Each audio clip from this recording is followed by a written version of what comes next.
नमस्कार, आप देख रहे हैं झारखंड संवाद। मैं आप सभी के साथ कौसर परवीन। चलिए बढ़ते हैं आज की बड़ी खबरों की तरफ।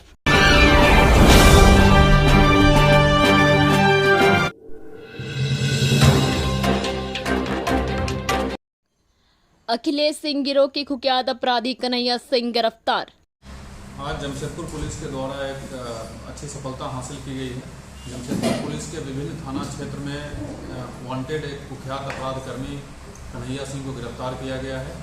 ये हाल के दिनों में कुल 4 ऐसे केस थे जमशेदपुर पुलिस के अलग अलग थाना में, जिसमें ये वांटेड थे, फिरार चल रहे थे। और अगर इनकी पूरी क्रिमिनल हिस्ट्री देखी जाए तो अभी तक कुल 19 कांड इन पर दर्ज हैं, जिसमें सभी केसेस में चार्जशीट हो चुके हैं। जो अभी 4 बचे हुए हैं उसको छोड़ करके, और एक केस में इनको आजीवन कारावास की सजा भी माननीय न्यायालय के द्वारा सुनाई जा चुकी है, जिसमें ये माननीय उच्च न्यायालय रांची झारखंड से अपील बेल पर बाहर है। हाल के दिनों में इनके द्वारा लोगों को धमका करके पैसा की वसूली करना, जमीन को अवैध रूप से कब्जा करना, अपना वर्चस्व कायम करने के लिए मारपीट करना, हथियार लहराते हुए लोगों को डराना धमकाना, किसी अच्छे होटल में जा करके खाना खाने के बाद पैसा नहीं देना और वहाँ अगर होटल के स्टाफ के द्वारा पैसा मांगा जाता है तो गाली गलौज धमकी देना, इन सब तरीके का ये काम कर रहे थे। एक केस में वांटेड थे, जिसमें ये जब कोर्ट में सरेंडर करने आया तो इनके साथ 15-20 गुर्गे थे जो हथियार लेकर के कोर्ट में घुसे थे। उस समय पुलिस की तत्परता के कारण जो व्यक्ति हथियार लेकर घुसा था उसकी गिरफ्तारी हो गई थी। वो उस व्यक्ति के द्वारा भी बताया गया कि इनके द्वारा हथियार इनके सुरक्षार्थ उसको दिया गया था।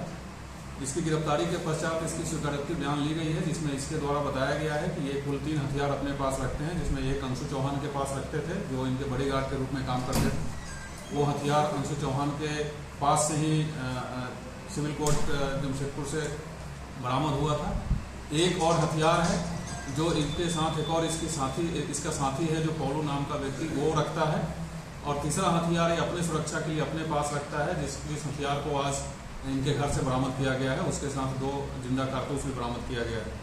तो ये सारी इनकी क्रिमिनल हिस्ट्री है। इसको लेकर के मैं ये बता सकता हूँ कि एक अच्छी सफलता है और पुलिस के द्वारा बहुत ही अच्छे तरीके से और बहुत मेहनत करने के बाद इनको गिरफ्तार किया गया है। कहाँ से बलवीर की भी गिरफ्तारी नहीं, बलवीर की गिरफ्तारी नहीं हुई है। इसमें इनको पहले संदेह के आधार पे पहचान कराने हेतु इनको ट्रेन से उतारा गया था। ट्रेन के अधिकारियों और आरपीएफ के सहयोग से उनके साथ उस ट्रेन में इसके साथ एक और बलविंदर करके एक आदमी था जो जमशेदपुर का ही रहने वाला है। तो संदेह के आधार पे उनको भी पुलिस पूछताछ और पहचान हेतु जमशेदपुर लेके आई थी। उनसे पूछताछ की गई। जब उनका पूरा डिटेल निकाला गया तो उनका क्रिमिनल और क्राइम से कोई रिश्ता नहीं है। वो जमशेदपुर के एक व्यवसायी हैं जो अमृतसर जा रहे थे। रास्ते में ये मिल गया तो दोनों एक साथ बैठ करके बातचीत कर रहे थे। सर, ये रास्ता भी से अभी आज इसको रोड पर भी घुमाया, ऐसा क्या मतलब समझ